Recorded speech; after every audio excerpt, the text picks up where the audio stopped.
My name's Tim Seymour. I've been working with the folks here at CWCB for the last few years. This is such a great event. It's a great event because you have not only industry leaders on a national level, but you have obviously local flavor specific to New York, specific to this market that I think a lot of people are either part of or want to invest in or kicking the tires on. And in the case of Headset and Cy Scott, we've got someone who is got a major presence on a national level. It's a company that I've actually known and worked with and been involved in. I've known Cy for a long time, and we live in a world. Here I am on CNBC. I'll be back on air in a few hours, and we're going to talk about big data. We're going to talk about how big data, then drilled in on a micro level, is the most powerful tool companies can have. And obviously, all we do, today's another day, NVIDIA's setting record highs. The ability to compute, the ability to process this data. Obviously, in terms of cannabis, part of why we are all excited about this industry is the opportunity, is the demographic story, is the big picture, but then drill down into all the different market segments that you are involved in or want to be involved in or want to invest in or want to consume in. And that's what makes this industry, to me, so fascinating, and why Headset's been such an important pioneer in terms of really helping us understand the data and getting the freshest data and then helping to interpret it. So I'm going to turn the mic over to Cy Scott, again, founder and CEO of Headset, a company that I think is going to help us all today learn a little bit more about this New York market, which is, I said it in my last panel, I'll say it till the end of time, I'm a New Yorker. This is the most important cannabis market in the world, and there's a reason for it. Part of it is not only the consumption dynamics, the wallet, the demographics here in New York, but truly where businesses have to come to succeed. So we're aware where California's history is in terms of, and certainly, I'm not sure, by the way, there's people out here in this audience that are growing some tremendous flower, and the evolution of all this in New York is important, but understanding this market, I think, is what Cy's going to help us do a little bit more. So Cy, welcome to the stage. And we're going to do some Q&A. I'm going to kind of sit here quietly and listen. I might jump in a little bit, but I don't want to step on what's going to be a fascinating presentation. Thanks. Thanks, Tim. Hoping to get the full CNBC treatment up here. Well, I got you. And thanks, everyone, for coming out. It's true. So, yeah, my name's Cy. Thanks for that great intro. My talk's going to be on New York, particularly around, current trends, challenges, opportunities, and upcoming rescheduling, or so, we all expect here in the future. I'll just give you a little bit of background on myself and on Headset and where we're coming from. You hear about data all the time. You hear about big data all the time. So it's good to ask, well, where is this data coming from? With Headsets, we started almost 10 years ago, and we saw a real trend in the industry, a maturing industry where you had people coming in, people like this room, that are very interested in what's going on in the cannabis category. And there really wasn't anything out there to help you understand that from a retail transaction perspective. So we set out to tackle that problem. At Headset, all our data is sourced from retailers and dispensaries in the legal markets. We work with close to 4,000 stores across the US and Canada, so it's a pretty sizable sample and always growing, as I'll talk about here in New York. And we work with retail data cooperators by connecting into their point of sale. So we see transactions, we see inventory, we see pricing, we see customer records. We see pretty much everything that's going on at these stores, and we help the stores better understand their own operations, and then we are able to aggregate that data for market trends. So that's where all this is coming from, particularly with a lens to New York, but I do have some data points from other markets. It's always nice to kind of benchmark against the rest of what's going on out there. But New York is a very exciting market, continues to be an exciting market, and I think it will be for the years ahead here as it grows. So I want to start with kind of macro trends. I'm going to dive in a little bit on New York City kind of shopping behavior versus New York State. They're slightly different. What lies ahead for the space, particularly around legislative changes that continue. We can expect them to continue to happen, and then the rescheduling opportunity, what that kind of means, big picture. So. Let's start with New York cannabis trends. So I took this photo here last year This was a great panel, but this is what like the state of New York looked like. There was really only a handful of stores. Union Square, Smacked, and Housing Works, I think, were the only three that were currently operating. And you fast forward to today, I think there's about 150 licenses or stores at this point, and growing. So really want to just emphasize what a difference a year does make. And when I was giving a talk last year, I really didn't have New York data. I kind of talked about what I think New York could look like, as the market matures. But now we actually have some data. So this should be a lot more interesting for those in the market here. So before you get going, can I ask a quick question about what a year and what a difference a year makes in terms of not only the legal market, but the illicit market? And just data trends, obviously, from your vantage point. I'm not asking you to opine on who's right or who's wrong. Do you think that the data you're getting is consistent with what we're seeing in illicit? I know the data you guys get is pure, it's leading edge. Do you worry about that? Because again, when we talk about New York and we talk about data, more licenses, more revenue, I mean, revenue that's not counted, I mean, it's extraordinary. Yeah, unfortunately, we don't have a good lens into the illicit market. As you can imagine, they're not super eager to share, their sales information.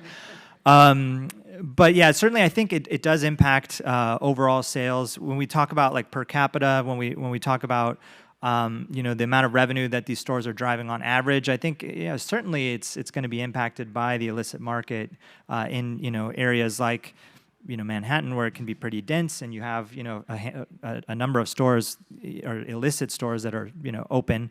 That's going to impact retail sales for sure. Yeah, pricing, all that kind of stuff. I don't have good data, unfortunately, but hopefully as this stuff goes away, then we'll start to see how that's impacted in the overall picture. So. In about a year, well, looking at, this is just 2024 here through May, I think we're at 150 retailers. I heard from someone today on the show floor.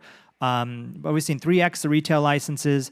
Total dollar sales up 25%. So the retailer count are the columns in this column chart, and then the line is total sales. So it's not linear. So we don't see 3 times as many retail doors and 3 times the sales just yet, but it is growing. And this is a blend of all retailers, across, right? So some retailers do better than others, and I have a slide on that. But that's kind of where we stand right now, and it's pretty intuitive, right? You open more stores, more access, more customers, you're going to have more sales. And then unit sales are up 40%. So we'll talk about pricing there too, but dollar sales, that's how much is actually at the transaction, the receipt level. And unit sales is, how many units are in those transactions. So unit sales are outpacing dollar sales, which just points often to pricing. Pricing may be coming down a little bit, and I have a slide on that as well. All right. Well, here we go. So current pricing will inevitably decrease. So here we're looking at what we call equivalized pricing. That's the kind of greenish color line there. That's on the left axis, and then you have average item pricing. And I just picked flower to illustrate. Flower is the most popular category, of all the categories, and it's a good illustrator of what's happening with pricing.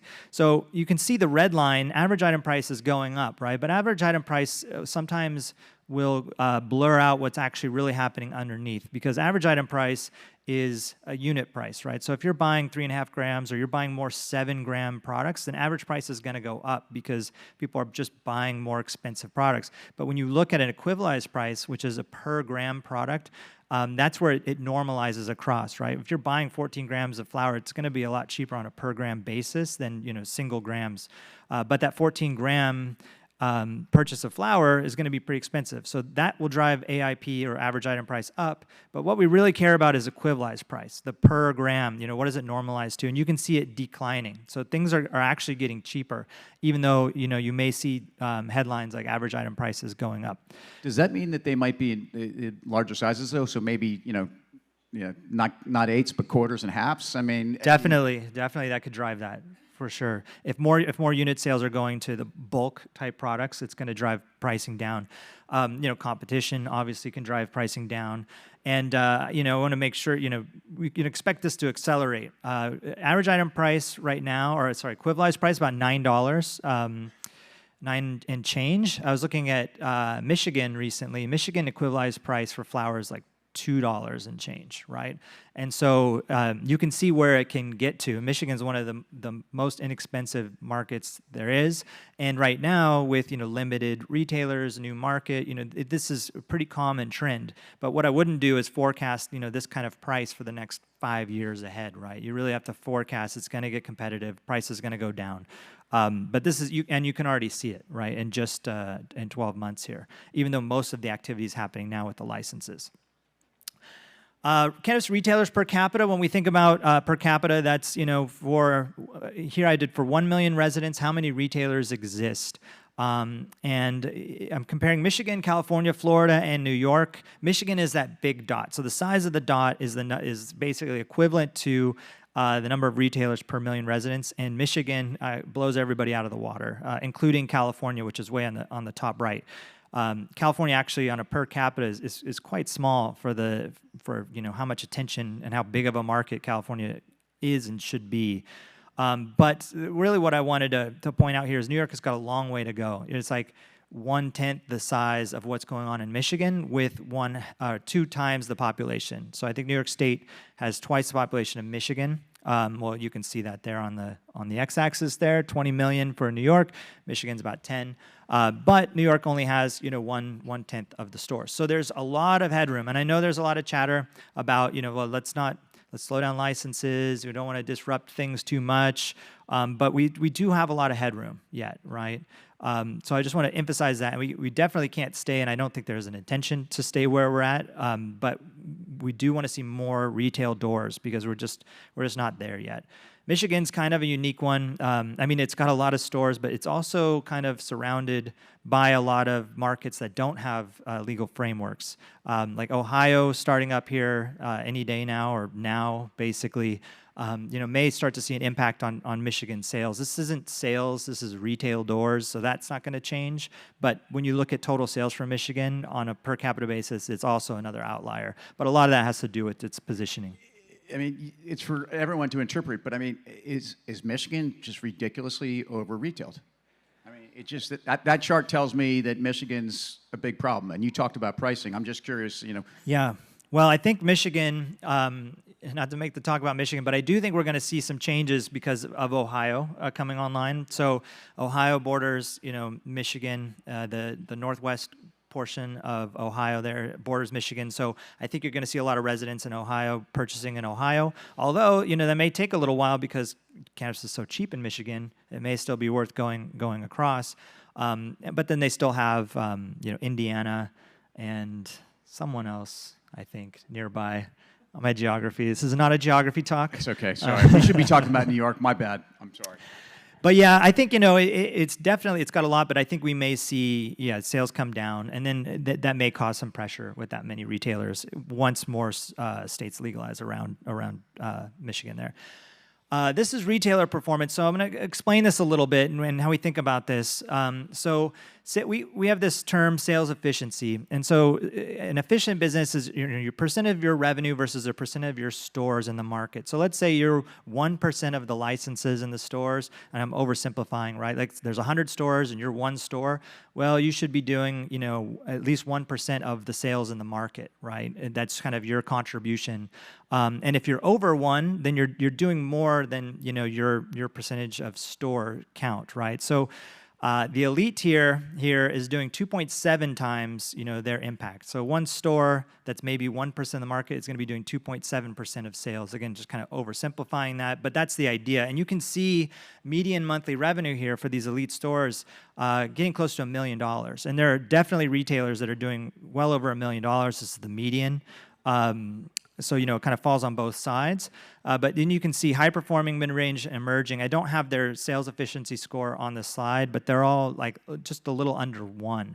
So it's definitely skewed to these retailers that are, doing really well, whether that's, where they're at, population-wise, just location-wise, maybe how they operate their businesses. But there are a number of retailers that are doing really well here. And then, there's also some smaller shops. So if you're a retailer and you're looking at this, you can kind of see where you fit in based on what you know about kind of your median monthly revenue.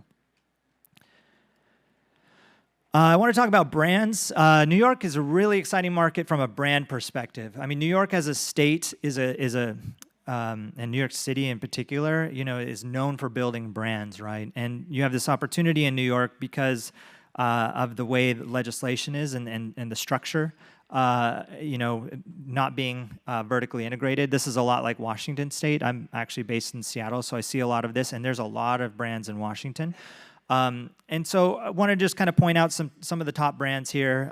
There are hundreds of brands in New York, and obviously I can't fit those all on a slide, but these are just the top 5 overall across all categories. And this, we're looking at February, March, and April. And you can see just the size of the columns in this chart here are growing, and then they're growing because there's more distribution, more doors are opening, right? More consumers are coming into the category. Hopefully, these illicit shots are getting shut down and people are going into the legal channels.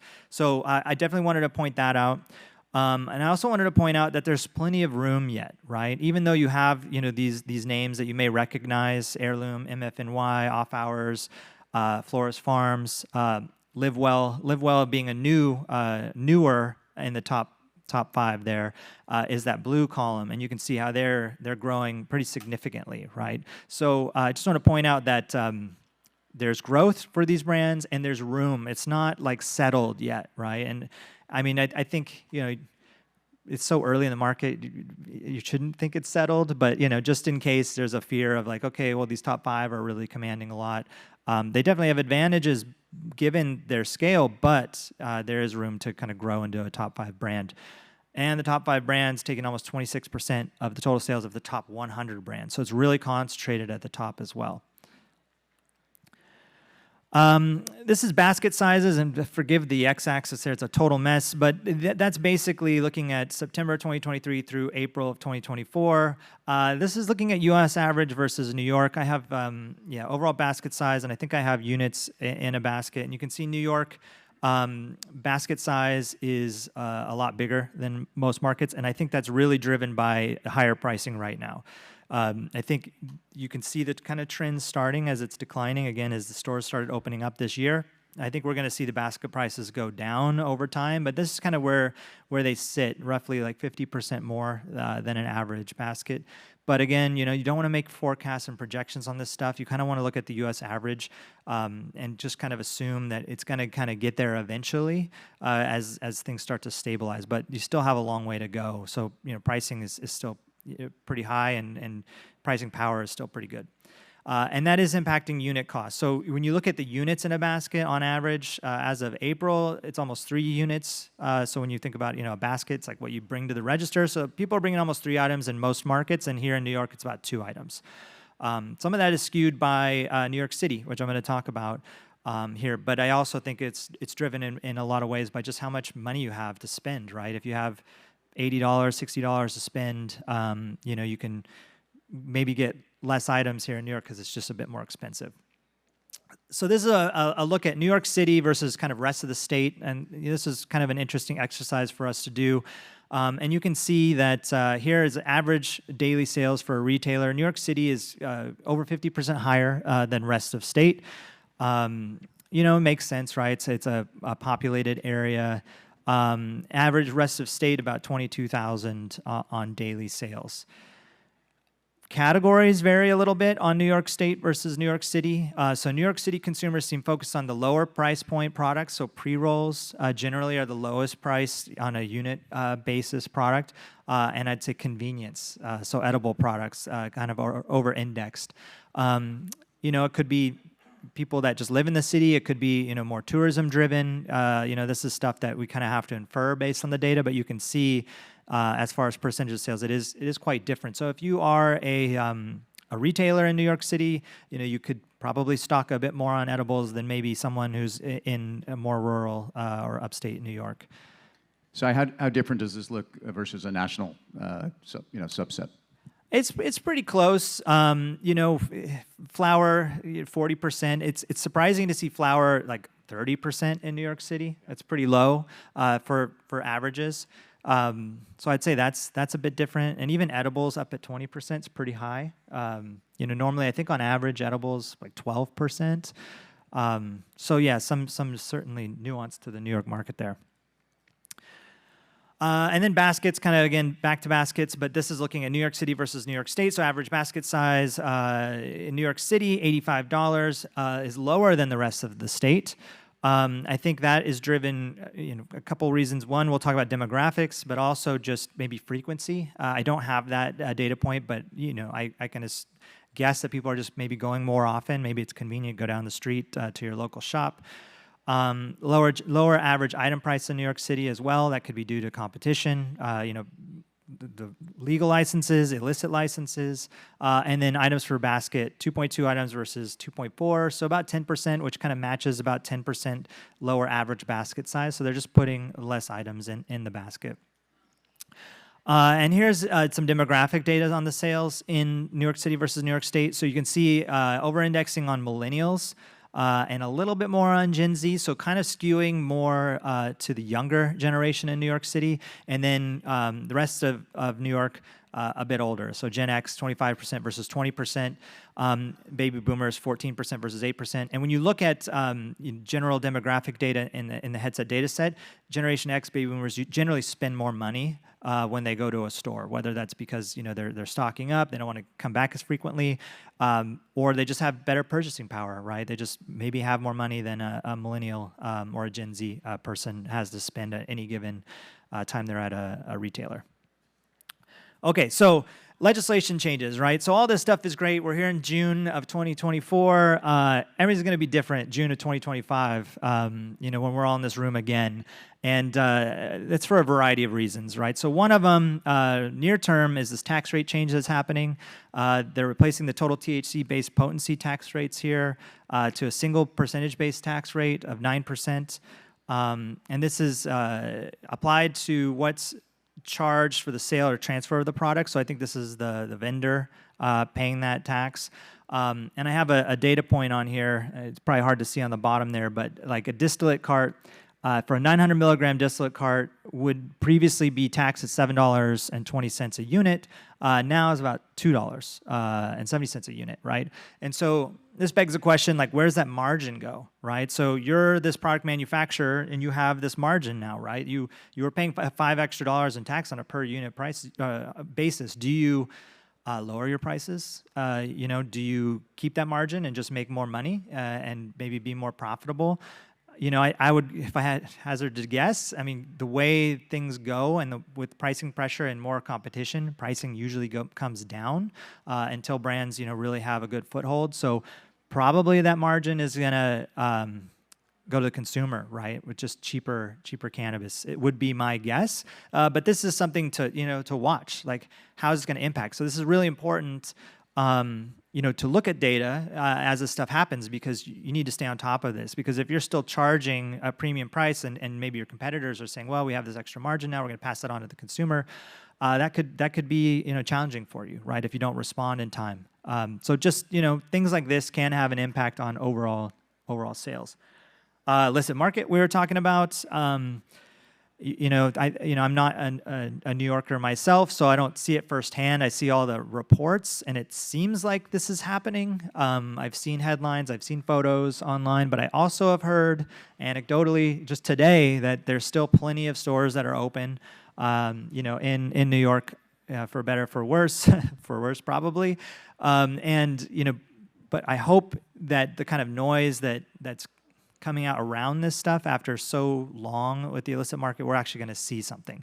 And, this whole padlocking thing, there's just more empowered police and others that can actually do something. I heard there was like a lot of red tape before if you wanted to shut down a store, and it's just a total quagmire for government to be able to do it. Now it's a lot easier, but I still have heard that it's not there yet. But if this were to happen, I think to Tim's earlier question, we're going to see an impact on the data from this. So definitely, watch this data point as well.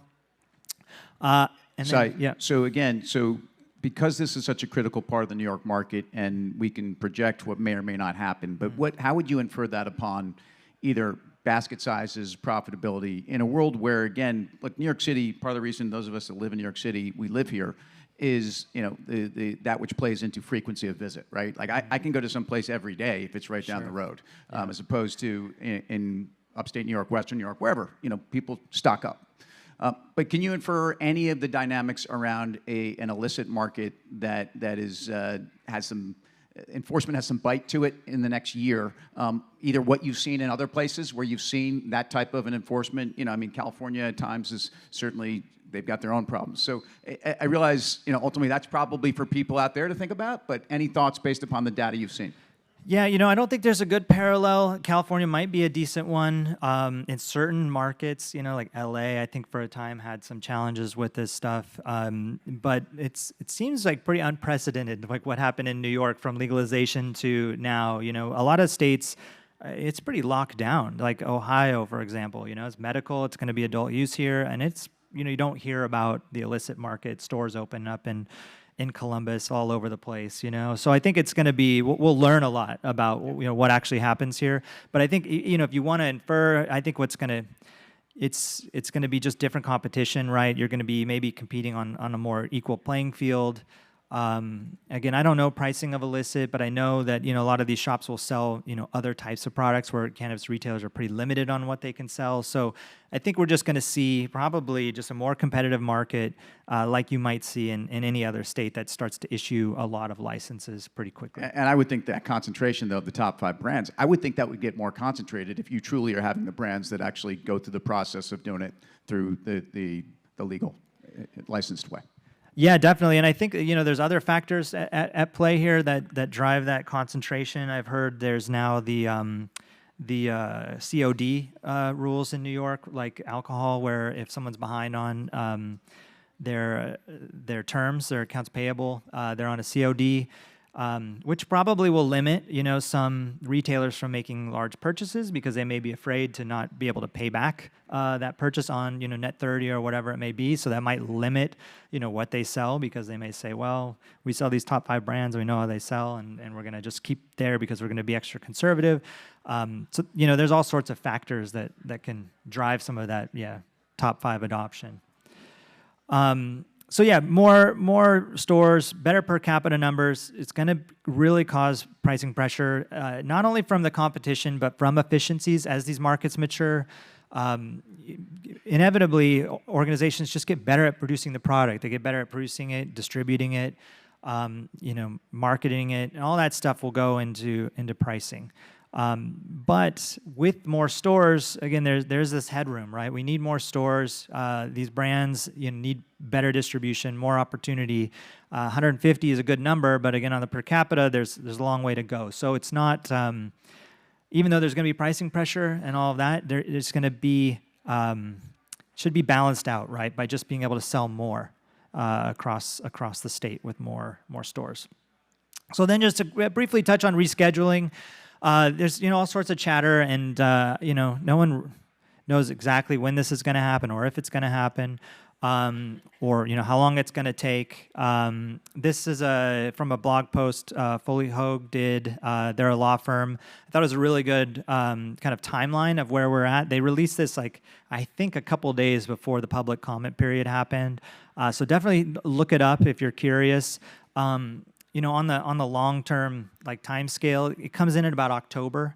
There's a lot of sentiment of, look, this could be, an election year type of thing, so they'd really want to get it done. If you guys remember 4 long years ago, or even longer than that, with all the campaigning, we're going to, change cannabis law, and here we are without anything 4 years later. So it's kind of down to the wire. So this is the timeline as some smarter than me lawyers have put together. But you can see we still have a little ways to go. We just did an analysis, I think last week, a couple weeks ago, on the comment period. Well, I guess last week, because the last data point here was May 29th. All this stuff is available. You can actually go and look at the comments, read the comments, post a comment if you haven't. And we ran there's a classification if the comment was for or against a rescheduling, and it was 97% favorable for rescheduling, which is I was actually pretty surprised by that number. Especially when you talk about when you look at recent polling data, it's like 90% are in favor of legalization in some form. That doesn't mean adult use. That means like medical and adult use. So 97%, is a good number. We still have, I think, through July 22nd to comment. So we still have a lot of time for it to swing the other way potentially. But it just seems like people are really engaged, and so I think that. If they take these comments seriously and really take into account what the people are saying, this is pretty overwhelming, right? When you're looking at 97% favorable, there's going to be more investment in the category.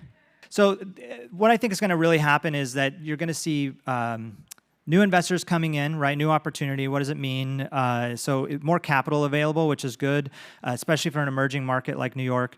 And then there's the 280E portion, right? So people or operators are really hamstrung by that 280E. So there should be some relief there. And you're already starting to see that. You're seeing a lot of the publicly traded companies, they're not paying that 280E anymore.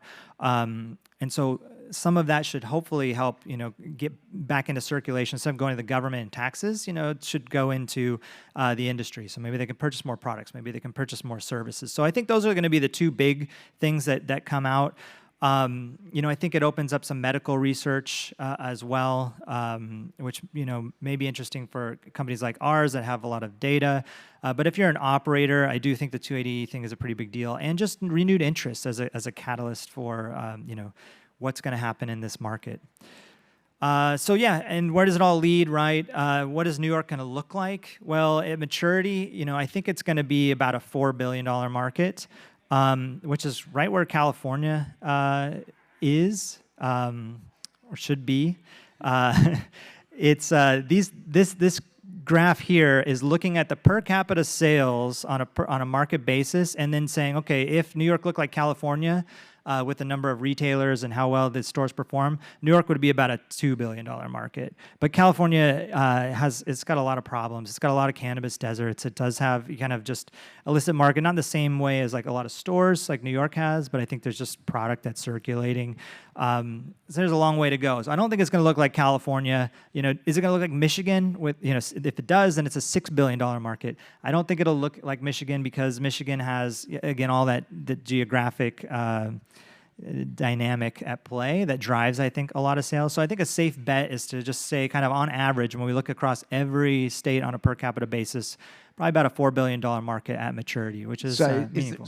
Is there any sense, though, that when you're shopping in New York and you're shopping on Fifth Avenue, it's very different than when you're shopping on Canal Street? So New York is going to have Fifth Avenue brands. It's going to have Fifth Avenue retail presence. It's going to have all that New York has in every other sector of the retail economy.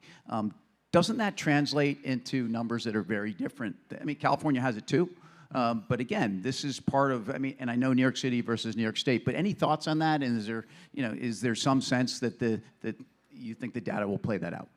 Yeah, I think that's why I kind of put every state there, because they are all very different as well. And it comes down to all of those factors, and it comes down to just the legislative structure that gets created, and it comes down to enforcement.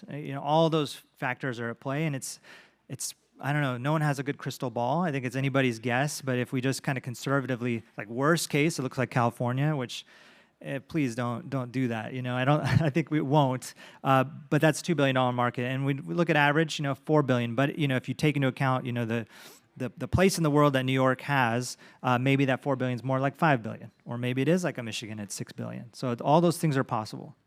Well, first of all, we're near the end of our chat, and let's give it up for Cy and Headset, because data is empowerment. I mean, it's powerful. And I don't know, Christine, do we have any time for Q&A, or? Let's get a question or two, because again, this drilling into these numbers, it's fascinating. Hi, Cy. Hey, Deborah. I have talked to some people that have said that with the closures of the illicit stores, they immediately saw an impact in their sales, like 30%.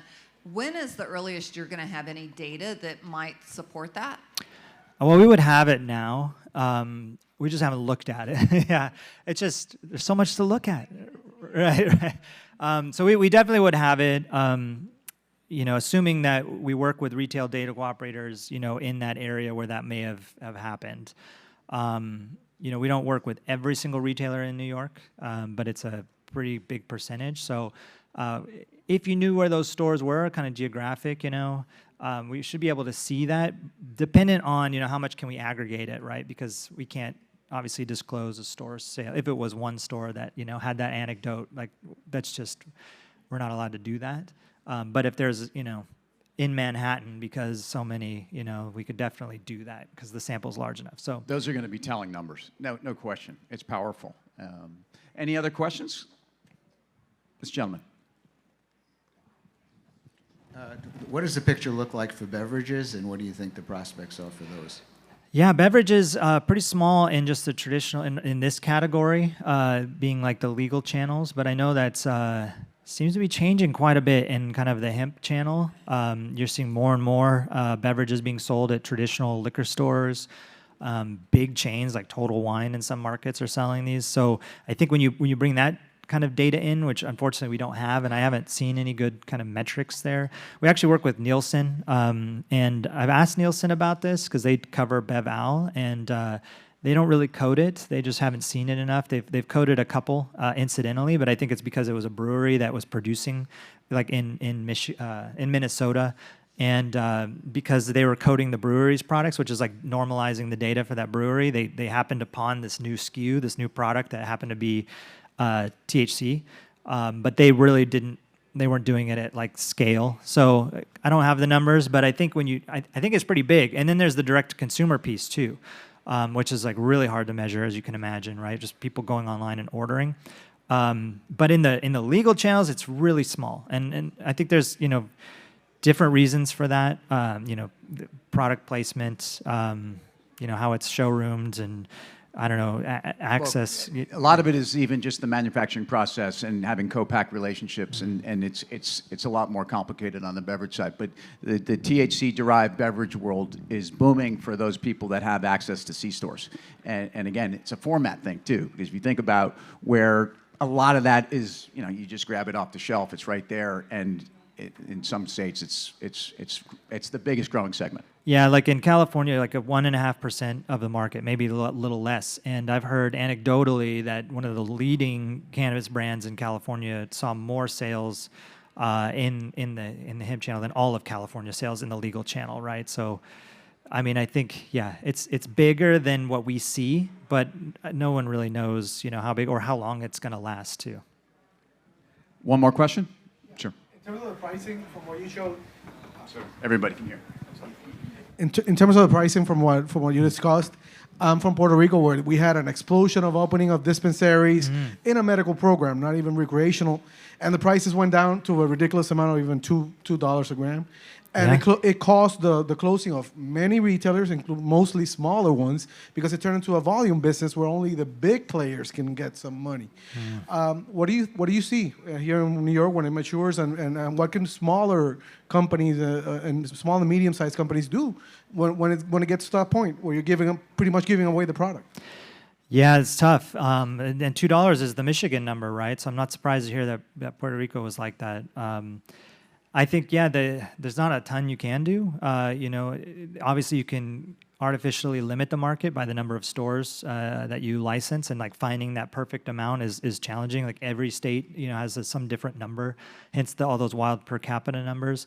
I think as an operator, if you're a product manufacturer, it's about building the brand and getting some pricing power and some loyalty to your brand, which is, something that everyone wants to do and everyone talks about, but that's also really hard to do.